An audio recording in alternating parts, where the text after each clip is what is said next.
নাই, সাথী নাই রে ওই ঘরে।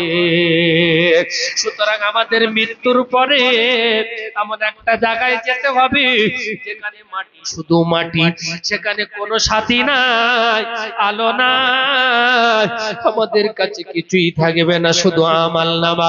ও কলিজার টুকরা আমার বাবাজিরা, সেজন্য আমি আপনাদের কাছে বলতে চাই, যদি আমাদের সেই ঈমানওয়ালা পাওয়ার যদি আমাদের মধ্যে থাকে, আর যদি সেই কবরে গিয়ে আপনি সারা জীবন সুখে আর শান্তিতে যদি থাকতে চান, আপনার জান্নাতি বাসিন্দা বানিয়ে দেবে আল্লাহ।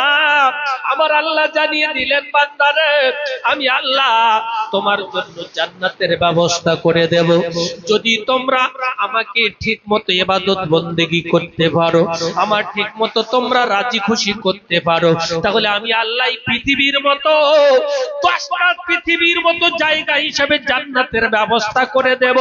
আর আমি আল্লাহ তোমাদের জন্যই জান্নাতে সমস্ত কিছু ব্যবস্থা করব, যেখানে মৃত্যুর কোনো কিছুই থাকবে না। ওই জান্নাতের মধ্যে আল্লাহর যে বান্দারা প্রবেশ করবে, 33 বছর বয়সে প্রবেশ করবে, এর বয়স ওই 33 বছর বয়স, আপনার ওই 33 বছরের যুবক যেরকম দেখতে জান্নাতের ভিতরে ঢুকবে, আর 1000 বছর পরে গিয়ে দেখবেন সেই একই যুবক, আবার আপনি 2 লক্ষ বছর পরে গিয়ে দেখবেন সেই একই রকম যুবক। অর্থাৎ জান্নাতে যে যাবে আর জিন্দেগি বুড়ো হবে না, আর জিন্দেগি তার চামড়াটা ঢিলা হবে না, আর জিন্দেগি তার কোনো রোগ ব্যাধি আসবে না।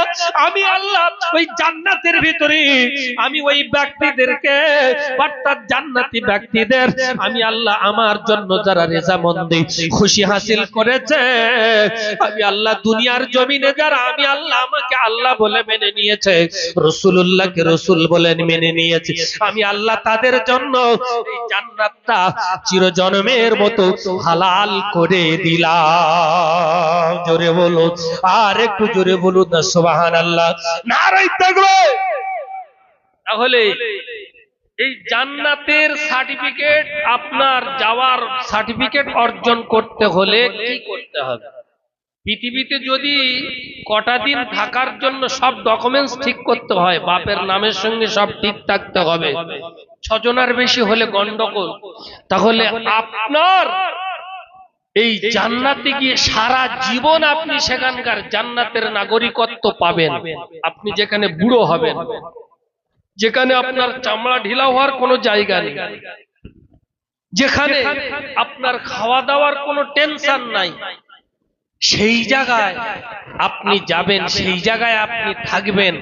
তাহলে তার জন্য কতটা ডকুমেন্টস আপনার জোগাড় করতে হবে? কলিজার টুকরা আমার বাবাদেরা, তাই আমি যে কথা বলতেছিলাম, আমার আল্লাহর নবী দিন দুনিয়ার বাদশাহ জনাবে মুহাম্মদুর রাসূলুল্লাহ সাল্লাল্লাহু আলাইহি ওয়াসাল্লাম তিনি কিতাবের ভিতরে হাদিস পাকের মধ্যে জানিয়ে দিলেন, ও আমার উম্মত উম্মতানিরা, বুনিয়াল ইসলাম আলা খামসিন শাহাদাতি আল্লাহ ইলাহা ইল্লাল্লাহ, ইকামিস সালাত ওয়া ইতাইজ যাকাত।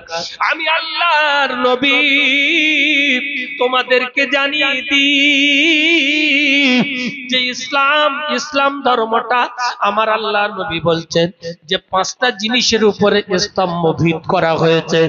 আর নাম্বার 1, ইকামিস সালাতের আগে যেটা আমরা জানি কলেমা লা ইলাহা ইল্লাল্লাহ মুহাম্মাদুর রাসূলুল্লাহ, আল্লাহ এমন পাওয়ার দিয়েছে কলেমার ভিতরে, এমন পাওয়ার আল্লাহ দিয়েছে, যে কলেমার এত পাওয়ার 70 বছরের কাফের, 80 বছরের বেঈমান, 10 বছরের গাঁজাখোর, 90 বছরের মদখোর, আর সারা জীবন ব্যভিচারী করা ব্যক্তি যদি একবার খালেস দিলে কলেমাটুকু পাঠ করে নেয়, শিরককারী বিদআতকারী আপনার মুশরিক কাফের বেঈমান যদি সে খালেস দিলে একবার কলেমাটুকু পাঠ করে না আমার আল্লাহর নবী জানিয়ে দিলেন এই কলেমার এত পাওয়ার আমার আল্লাহ ওই ব্যক্তিটাকে ধুয়ে মুছে সাফ করে বেগুনার মাসুম বানিয়ে দেবে জোরে বলুন আর একটু জোরে বলুন না সুবহানাল্লাহ ও কলিজার টুকরা আমার বাবাজিরা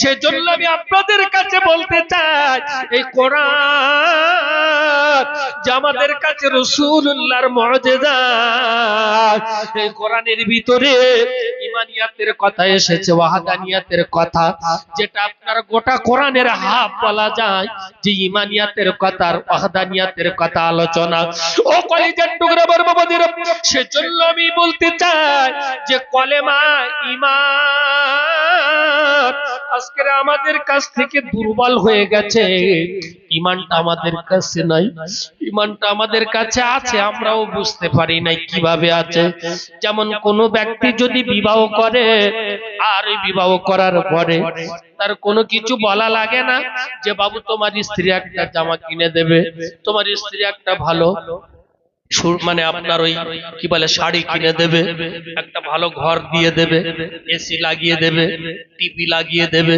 সুন্দর প্যারিস পুট্টি করাওয়ালা ঘর দেবে মুখে মাখা অনেক কিছু আছে কিনে দেবে এসব বলতে হয় এসব কিছু বলতে হয় শেখাতেও হয় বিয়ে দিলেই এ জানে যে বিয়েটাকে টিকিয়ে রাখতে গেলে গিন্নিকে আমার কাছে বশ করে রাখতে হলে টাকা দিতে হবে খাওয়াও দিতে হবে ভালো ঘর দিতে হবে ভালো বসার শোয়ার জায়গা দিতে হবে সুন্দর সুন্দর জিনিসের ব্যবস্থা করতে হবে তবে থাকবে নাচে তো বিয়ে টেকা কি লাইন আছে কোন যে বিয়ে করে আনার পরে দেখানি সাক্ষাৎ কিছু নেই কিন্তু বলছে আমি তো আজ প্রায় 1 মাস হয়ে গেল স্বামীর দেখতে পাচ্ছি না ব্যাপারটা কি কার বে করে আনবো থাকবে কার দিকে 1 মাস বিয়ে করে তো দেখানি সাক্ষাৎ খবর নিচ্ছে কোথায় বলছে না সে ঘুরছে রাস্তায় ঘুরছে তার মানে কি পাগল নাকি ভাবতেছে যে কি জিনিসে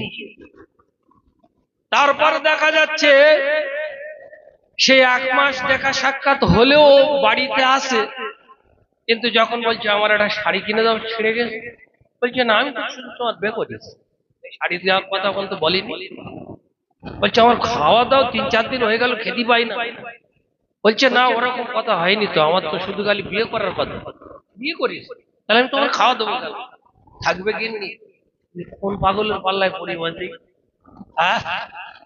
বিশ্রী পাগল তো যাই হোক এর বলে দিতে হয় না যে তুমি তোমার স্ত্রী আনার পরে সুন্দর ব্যবহার করবে তার সঙ্গে দেখা সাক্ষাৎ করবে খাওয়াও দেবে শাড়ি কিনে দেবে মোবাইল দেবে রিচার্জ করে দেবে হ্যাঁ এসব কিছু বলে দিতে হয় বাবা সব যেন মুখস্থ মুক্তি যায় সব রেডি কোনো ব্যাপার নেই সংসার যেন কোন জন্মে করে এসছে এখন কোনো সমস্যা হচ্ছে না কোনো মানুষ নতুন ব্যবসা লাগলে তার ভয় লাগে যে কি করে ব্যবসাটা করি লস হবে না লাভ হবে কোনো মানুষ কোনো কিছু করতে গেলে তার প্রথমে একটা ভয় আসে এ বিয়ে থাওয়া করে কোনো ভয় নেই ষাঁড়ের মধ্যে ঘুরছে মানে কি সব মুখস্থ সব জানা আছে সেজন্য দেখা যায় যে বিয়েকে টিকিয়ে রাখতে হলে যোগাযোগ ব্যবস্থা থাকতে হবে বিয়েকে টিকিয়ে রাখতে হলে বিয়ের সঙ্গে যা যা কিছু স্ত্রীর জন্য দরকার সেগুলো দিতে হবে তবে থাকবে নয়তো থাকার কোনো লাইন নেই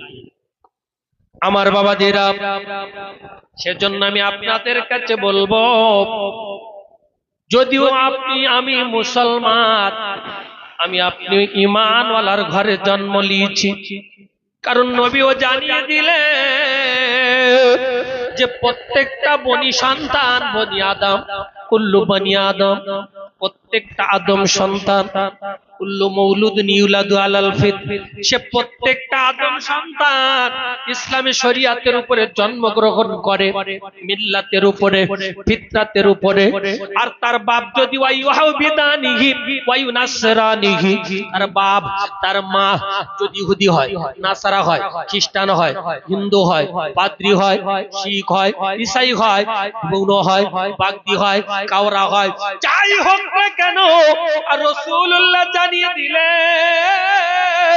ওই বাচ্চা যার ঘরে আসুক না কেন ও হলো মিল্লাতের উপরে ফিতরাতের উপরে ঈমানওয়ালা হয়ে জন্মগ্রহণ করে, কিন্তু তার মা বাপ যে ধর্মের উপরে চলাফেরা করে সে আস্তে আস্তে সেই ধর্মের উপরে যায়। রাসূলুল্লাহ জানিয়ে দিলে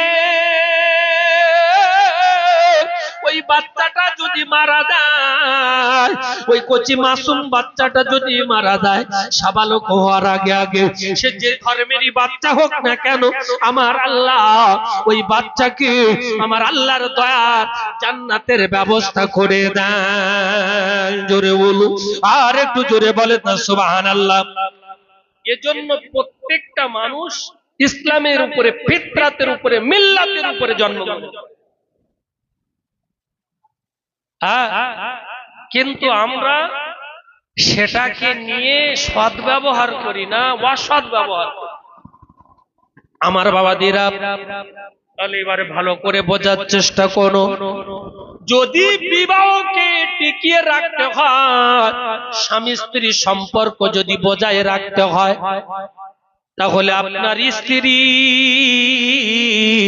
এক কথায় ভরণ পোষণের ব্যবস্থা করতে হবে, তার সঙ্গে দেখা সাক্ষাৎ করতে হবে। বিয়ে করেছে 1 মাস হয়ে গেছে, দেখা সাক্ষাৎ নাই, বলছে আমার যার বিয়ে করেছি কোথায়, বলছে কেন রাস্তায় রাস্তায় বোতল গুড়ছে, পাগল। তাহলে ওই গিন্নি থাকবে না রে, কারণ জানে না, বোঝে না যে আমার স্ত্রী, তার সঙ্গে গল্প করতে হবে, তার সঙ্গে কথা বলতে হবে, তার সঙ্গে আমার গল্প গুজব করতে হবে, ভালোবাসার কথা শেয়ার করতে হবে, সংসারের কথা বলতে হবে। ও বাবাজিরা, আমার ভাইজানেরা, তাহলে আজকের বর্তমান আমরা যারা আছি, আমাদের ঈমানওয়ালা যারা, আমরা ঈমানের ঘরে জন্মগ্রহণ, ঈমানদারের ঘরে জন্মগ্রহণ করার পরে আমাদের ঈমানটা আছে নাকি গেছে আমরা কি জানি? মসজিদ 5 বার করে ডাকছে এসো, বলছে না আমি তো রাস্তায় এখন বোতল গুড়ছি। রাস্তায় বোতল মানে কি? নামাজিকে ডাকা হচ্ছে, ও আল্লাহর বান্দা, আসসালাতু খায়রুম মিনান নাওম। বলছেন না, ঘুম হইতে নামাজ উত্তম নয়, নামাজ হইতে ঘুম উত্তম। সুতরাং নামাজ পড়তে যাব না, আমি আজকে শুয়ে থাকবো, ঘুমিয়ে থাকবো। আল্লাহ বলছে বান্দারে তুমি আমার কাছে এসো, 5 বার করে ডাকছে। আল্লাহ বলছে, আল্লাহর বান্দা বলছে, মুয়াজ্জিন বলছে যে আল্লাহ তোমাকে ডাকছে নামাজের জন্য রে। ও আমার বাবাজিরা, আমি আপনাদের কাছে বলতে চাই, তাহলে আল্লাহ যে 5 বার করে ডাকছে, আমরা বলছি আমরা দেখা করতে পারবো না, তাহলে আল্লাহর যে বান্দা আমরা, ঈমানওয়ালা আমরা, তাহলে আমরা ঈমানওয়ালা ঘরে জন্মগ্রহণ করেছি, তাহলে আমাদের ঈমান আছে না গেছে এটা আমরা কি করে জানবো? ঈমান আছে না গেছে জানবো কি করে? যে 5 বার আল্লাহ ডাকছে, তাহলে ঈমানওয়ালা হয়েছি, জন্মগ্রহণ করেছি ঈমানদারের ঘরে। এই ঈমানদারের ঘরে জন্মগ্রহণ করার পরে আমরা যে আমাদের কর্তব্য ছিল যে তুমি সাবালক হয়েছো মানে তোমার ঈমান আনার সাথে সাথে নামাজ পড়তে হবে, রোজা রাখতে হবে, হজ করতে হবে, যাকাত দিতে হবে, দান করতে হবে, সুদ ছাড়তে হবে, মদ ছাড়তে হবে, গাঁজা ছাড়তে হবে, দাড়ি ছাড়তে হবে, আফিম ছাড়তে হবে, পার্কে ঘোরা বন্ধ করতে হবে, বকখালি যাওয়া বন্ধ করতে হবে, দীঘায় যাওয়া বন্ধ করতে হবে। কারণ সিরু ফিল আরদ, আল্লাহ বলছে তুমি জমিনের উপরে ভ্রমণ করো, আমার জমিনের উপরে ভ্রমণ করো, করে আমার নিয়ামত গুলো দেখো আর শুকরিয়া আদায় করো। কিন্তু আমরা ভ্রমণ কি এই নিয়তে যাই? এই নিয়তে যাই যে আল্লাহর নিয়ামত দেখবো আর শুকরিয়া আদায় করবো? না, এসব জায়গায় যায় মানে নোংরা কাজ কারবার।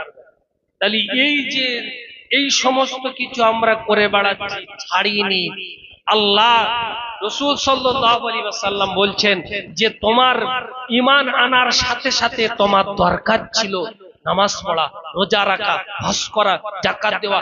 এক কথায় সব খারাপিয়াতকে ছেড়ে রেখে মসজিদে গিয়ে আল্লাহর ইবাদত বন্দেগী করো। কাজের টাইমে তুমি কাজ করো, তোমার কাজের টাইমে তুমি কাজের ফাঁকে কাজ করো, ইবাদতের বন্দেগী ইবাদতের টাইমে ইবাদত করো।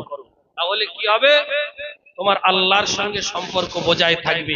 ঈমান আছে না গেছে এটা সম্পর্কটা বজায় থাকবে। ঈমান যে আমাদের থেকে দূরে সরে যায়নি এটাও এই সম্পর্কের কারণে বোঝাও যাবে। আমরা বলছি ইমানদার মুসলমান, মসজিদে যাও, হবে না। তাহলে ঈমানটা আছে না গেছে এটা আমাদের বলার ক্ষমতা নেই, কিন্তু তার কতটুকু আছে সেটা কে জানে? আল্লাহ ছাড়া কেউ জানেন না। কিন্তু সম্পর্ক যখন আমাদের গাঢ় হবে তত সম্পর্ক কাছাকাছি তৈরি।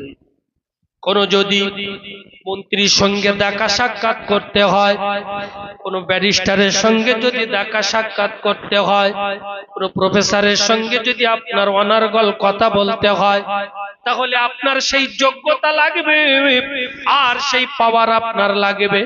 অর্থাৎ আপনি তার সঙ্গে তার কাছাকাছি থাকবেন, তার সঙ্গে ঘুরবেন, তার সঙ্গে বন্ধুত্ব সম্পর্ক থাকবেন, এত কাছাকাছি যে আপনি তার সঙ্গে সর্বহালাতে সর্বসময় তার সঙ্গে দেখা, তার সঙ্গে সাক্ষাৎ, তার সঙ্গে লেনদেন। এই কারণে সেই ব্যক্তিটা তার কাছে যাওয়া আর তার সঙ্গে বলাটা সহজ হয়ে দাঁড়াবে। আর যদি আপনি তার সঙ্গে দেখা নাই, তার সঙ্গে সাক্ষাৎ নাই, তার সঙ্গে কোনো আলোচনা নাই, তার আপনি চেনেন না, আপনার সেই যোগ্যতা নেই, তাহলে আপনিও তার সঙ্গে দেখা সাক্ষাৎ করার সুযোগও পাবেন না। তো আমার আল্লাহর নবী জানিয়ে দিলেন, বন্ধু আমার উম্মত উম্মতানিরা, তাহলে তোমার ঈমানকে টিকিয়ে রাখতে হলে, তোমার ঈমানকে পাওয়ারফুল করতে হলে, তুমি যখন বলবে যে আল্লাহ আমি মজলুম, আমি মজলুম, আমার উপরে জুলুম করছে, আমার উপরে অত্যাচার করছে, আল্লাহ আমি কষ্টে রয়েছি, আমি দুনিয়ার জিন্দেগিতে বিরাট মুসিবতের মধ্যে রয়েছি, আমার আল্লাহ বলবে বান্দারে তুই তো আমার কাছের বান্দা, তুই সর্বহালাতে আমার নামাজ পড়ি, 5 ওয়াক্ত নামাজ পড়ি, ইশরাকের নামাজ পড়ি, চাস্তের নামাজ পড়ি, আওয়াবিনের নামাজ পড়ি, ইশরাকের নামাজ পড়ি, তাহাজ্জুদের নামাজ পড়ি, নফল ইবাদত বندگی করি, রোজা করি, আমি আল্লাহ তোর উপরে খুশি রে, তোর উপরে রাজি, আমি আল্লাহ তোর কথাকে মেনে নিলাম। তোকে যে অত্যাচার করে, তোর উপরে যে জুলুম করে, তোর উপরে যে আপনার বেয়াদবি করে, আমি আল্লাহ মেনে নেব না, আমি আল্লাহ তাকে ধ্বংস করব। কারণ তুই আমার কাছে বিচার দিয়েছিস, আমার কাছে জানিয়েছিস, আমি আল্লাহ মজলুমের দোয়াকে কবুল করি, আমি আল্লাহ মজলুম যে হয় আমি তার দোয়াটাকে বেশি বেশি কবুল করি। কারণ রাসূলুল্লাহ বললেন সালাসাতু দাওয়াতুল মুস্তাজাবাতু লা শাক্কা ফি, 3 ব্যক্তির সে আল্লাহ দোয়া আল্লাহর দরবারে কবুল করেন, কোনো পর্দা লাগে না, ডাইরেক্ট আল্লাহর দরবারে কবুল হয়। এক নম্বর হলো আপনার দাওয়াতুল মাজলুম, যে ব্যক্তি জালিম, ওই জালিম যখন কোন ব্যক্তির উপরে অত্যাচার করবে, যখন মজলুম হয়ে যাবে, অর্থাৎ সে কিছু বলতে পারছে না, আল্লাহ আমার ক্ষমতা নাই, আমার লাঠি নাই, আমার বাড়ি নাই, আমার দুটো ছেলে নাই, আমার কিছু নাই, টাকা নাই, পয়সা নাই, ওর সঙ্গে পেরে উঠবো না।